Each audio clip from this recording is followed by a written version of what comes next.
Welcome to my YouTube channel. This is Romana from Australia. So আজকের এই ভিডিওটা খুবই ইন্টারেস্টিং হতে যাচ্ছে এই কারণে আমি আপনাদের সাথে খুবই একটা হট বা গরম টপিক নিয়ে আলোচনা করব।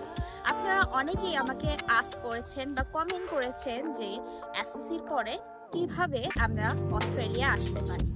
তো তারই কিছু আলোচনা আজকের ভিডিওতে আমরা করব এবং কি ডকুমেন্টস লাগে এসএসসির পরে আমরা যদি অস্ট্রেলিয়ায় পড়াশোনা করতে আসতে চাই। অনেকেই বলে যে সম্ভব না, অফকোর্স পসিবল। কি ডকুমেন্টস লাগে সেটা নিয়ে আজকের ভিডিওটা আলোচনা করা হবে। সো কথা না বাড়িয়ে let's get started today's video. তো এই ভিডিওতে আমি 3টা ধাপে আপনাদের সাথে শেয়ার করব কি ডকুমেন্টস গুলো লাগে আপনারা যদি অস্ট্রেলিয়া এসএসসি বা ক্লাস 10 এর পরে আসতে চান। ক্লাস 10 এর পর নরমালি এইচএসসি এর পর আপনি যেভাবে আসবেন সেম টু সেম এখানেও আসতে হলে সেম ডকুমেন্টস গুলাই লাগবে। তারপরও আমি আপনাদের সাথে শেয়ার করি। ফার্স্ট অফ অল লাগবে আপনার একাডেমিক ডকুমেন্টস, অর্থাৎ আপনি যে ক্লাস 10 এ পাস করেছেন তার সার্টিফিকেট প্লাস ট্রান্সক্রিপ্টটা লাগবে এবং টেস্টিমোনিয়াল লাগবে, স্কুল লিভিং সার্টিফিকেটটা। এন্ড দেন আপনার পার্সোনাল ডকুমেন্টস এর মধ্যে কি রয়েছে?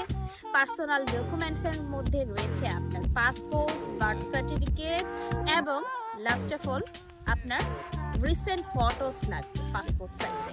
এবং মনে রাখবেন আপনি যে সার্টিফিকেট গুলো এবং ট্রান্সক্রিপ্ট সবকিছু ডকুমেন্টস, আপনার নাম, আপনার এজ, বাবা মায়ের নাম সবকিছু যাতে সেম থাকে, এটা যাতে কখনোই মিস্টেক না হয়, এটা খুবই সতর্ক থাকবেন এই ক্ষেত্রে। এন্ড দেন আপনার ল্যাঙ্গুয়েজ রিকোয়ারমেন্ট টেস্ট যেটা রয়েছে, আইএলটিএস দিতে পারেন, পিটিই দিতে পারেন। পিটিই ওরা খুবই অ্যাকসেপ্ট করে, পিটিইটা কম্পেয়ার টু আইএলটিএস ইজি আছে। দেন আপনি টোফেলও দিতে পারেন। আবার ও লেভেলের সার্টিফিকেট রয়েছে, ইংলিশ মিডিয়ামে যারা পড়াশোনা করছেন সেই সার্টিফিকেটটা রয়েছে, সেটাও দিতে পারেন। এখন তো গেল কি ডকুমেন্টস লাগে এবং সাথে এট দ্য সেম টাইম আপনারা কিন্তু কিভাবে আসতে পারেন। আপনারা কিন্তু ফাউন্ডেশন বা ডিপ্লোমা প্রোগ্রামে এখানে আসতে পারেন, অথবা এখানে এসে ক্লাস 11 বা 12 এ ভর্তি হতে পারেন। এট দ্য সেম টাইম আপনার স্পন্সরের কি ডকুমেন্টস লাগবে বা ব্যাংকে কি ডকুমেন্টস গুলো লাগবে? অফকোর্স আপনার ব্যাংক স্টেটমেন্ট লাগবে। ব্যাংক স্টেটমেন্ট কত লাগতে পারে? ব্যাংক স্টেটমেন্ট আপনি যে কলেজ বা ইউনিভার্সিটিতে আপনি ডিপ্লোমা করতে আসছেন, ক্লাস 11 বা 12 এ আসছেন, ডিপ্লোমা ফাউন্ডেশন প্রোগ্রাম রয়েছে 1 ইয়ার ফাউন্ডেশন প্রোগ্রাম হলে আপনি ব্যাচেলারের জন্য অ্যাপ্লিকেবল হবেন, বা আপনি ক্লাস 11 বা 12 ও বিসিই করতে পারেন এখানে এসে, দেন আপনি ব্যাচেলারের জন্য অ্যাপ্লিকেবল হবেন। অথবা টেফ কোর্সে আসতে পারেন। টেফ কিছু প্রাইভেট ইনস্টিটিউশন আছে বা কলেজ আছে, ওরা অ্যাপ্রুভ করে, বাট একটু এক্সপেন্সিভ হবে ওগুলো অফকোর্স। যাদের অনেক টাকা আছে আপনারা মনে রাখবেন যারা এইচএসসি তে আসবেন, এখানে কিন্তু পড়াশোনাটা compare to after 12 it's hard, খুবই কঠিন বলা যায়। আপনার কি বলে, আপনার যে টেস্টের রেজাল্টটা একটু ভালো করতে হয়, পড়াশোনা করতে হয়। এখানে কোর্সের ফিস গুলো অনেক বেশি হয়। যাদের একটু টাকা পয়সা আছে তারা আমার মতে ক্লাস 11-12 এ আসুন।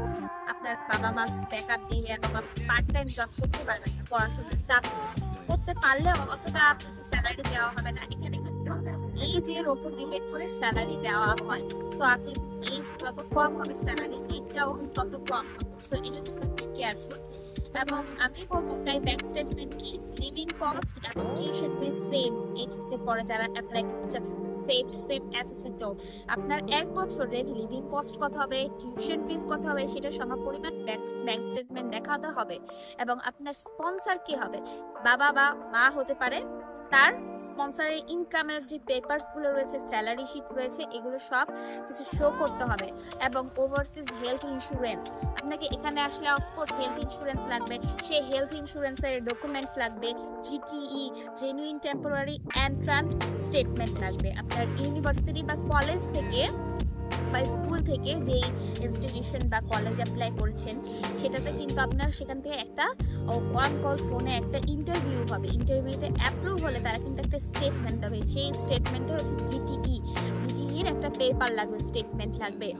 দেন আপনার লাগবে হেলথ ইন্স্যুরেন্সের কপিটা, আমি তো অলরেডি বলেছি, এবং শেষে তো অফকোর্স COE অর্থাৎ কনফার্মেশন অফ এনরোলমেন্ট, আপনি যেই কলেজ বা ইউনিভার্সিটিতে ভর্তি হয়েছেন তার প্রুফ হিসেবে সেই কনফার্মেশন এনরোলমেন্ট পেপারটা লাগবে।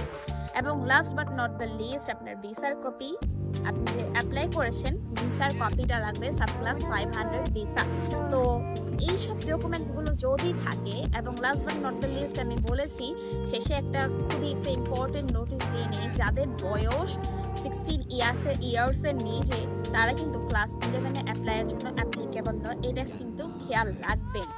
এবং আমার মতে, আমার পার্সোনাল অপিনিয়ন থেকে আমি আপনাদেরকে জানাতে চাই, ক্লাস 11-12-এ আপনাদের কাছে একটু টাফ হয়ে যাবে। যদি বাবা মা ব্যাকআপ দেয় 2 বছরের, তাহলে আমি বলি আপনাদের এখানে স্বাগতম, আপনারা আসুন, ডিপ্লোমা করুন, দেন ব্যাচেলার করুন, অথবা ক্লাস 11 এবং 12 করুন, পড়াশোনা করুন, এবং যখন আফটার 12 আপনি কিন্তু এখানে পার্ট টাইম জব ইজিলি করতে পারবেন, সাথে সাথে আপনার কিন্তু টিউশন ফিসটা নিজে বেয়ার করতে পারবেন। কিন্তু একটু টাফ যারা এসএসসি পরে আসতে চাচ্ছেন, কিন্তু ইম্পসিবল বলতে কিছু নাই। আপনার যদি ড্রিম বা স্বপ্ন থাকে, অফকোর্স আপনি এখানে আসতে পারবেন, সার্ভাইভ করতে পারবেন। এই ছিল আজকের টপিক। সো আশা করি ভিডিওটা ভালো লেগেছে। আমার পার্সোনাল অপিনিয়ন থেকে বলি, আপনারা ক্লাস 12-এর পরেই আসুন, বাট খুবই ইচ্ছা থাকলে তাহলে আপনাদের ওয়েলকাম, এখানে আসুন, তারপর দেখা হবে ইনশাল্লাহ।